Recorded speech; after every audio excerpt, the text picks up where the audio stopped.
In a world where money can buy anything except humility, one billionaire would learn that genius can come from the most unexpected place.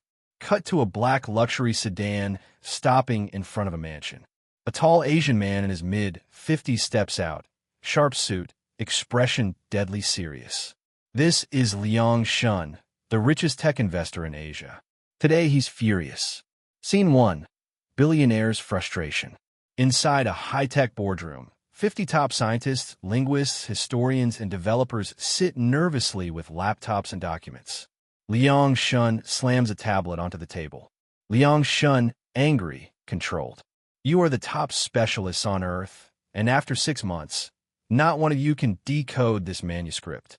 He holds up an ancient silk scroll tied with red string. Narrator. The scroll was over 2,000 years old, rumored to hold military strategies written by a forgotten general, techniques valuable enough to reshape the billion-dollar defense industry. Liang scans the room. Liang, whoever fails me again will never work in this field. The experts gulp. Scene 2. Introducing Maya and her son. In a modest employee's dorm behind the mansion, Maya Johnson, a hard-working African-American maid in her late 30s, cleans uniforms while humming. Her 14-year-old son, Elias, sits on the floor reading an old book about Asian history. Maya, baby, you should be outside playing, not studying all day. Elias smiles. I like learning, Mama, especially Mandarin history. Narrator. What Maya didn't know was that Elias had no ordinary interest. He had taught himself Mandarin, Cantonese, and was now learning ancient dialect from online archives. Scene 3. The scroll problem. Back in the mansion, tension rises. One of the oldest experts, Professor Tan, clears his throat. Professor Tan. Sir, this script is a forgotten dialect. Even we cannot identify every character. Liang's anger boils. Liang, then find someone who can. I'm running out of patience.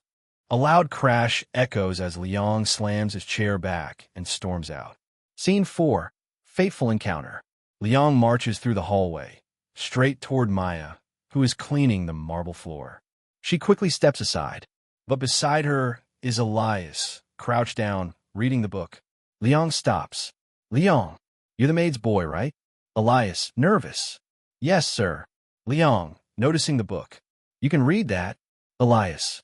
Yes, sir. It's about early Qin dynasty dialects. Liang raises an eyebrow, intrigued but skeptical. Liang, follow me. Scene 5. The test. The experts stare in confusion as the billionaire walks in with a teenage boy. Expert number 1.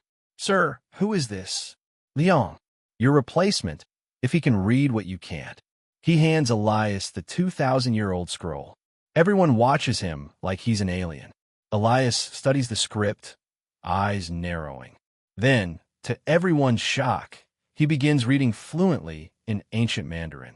A ripple of gasps spreads across the room. Professor Tan, whispering caracterista. This is impossible. Scene 6. What the scroll contains. Elias places the scroll gently on the table. Elias, it's a message from General Su Jian. It's not a weapon strategy. It's advice for future leaders. Liang leans in. Elias, reading from memory.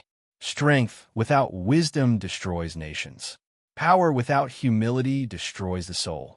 A leader must first conquer himself before he conquers the world. The room falls silent.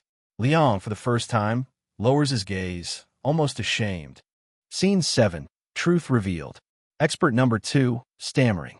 How did you learn this? Elias. I found old manuscripts online. Some digitized scrolls had similar symbols. So I practiced rewriting them until I understood the grammar. The experts look at each other, embarrassed. 50 profesionales. A teenage boy did what none of them could. Scene 8. Billionaire's transformation. Later that evening, Liang sits alone in his office, staring at the ocean. The general's words echo in his mind. He calls his assistant. Liang, prepare a scholarship fund, and bring me Maya Johnson and her son. Scene 9. Rewarding the unexpected genius.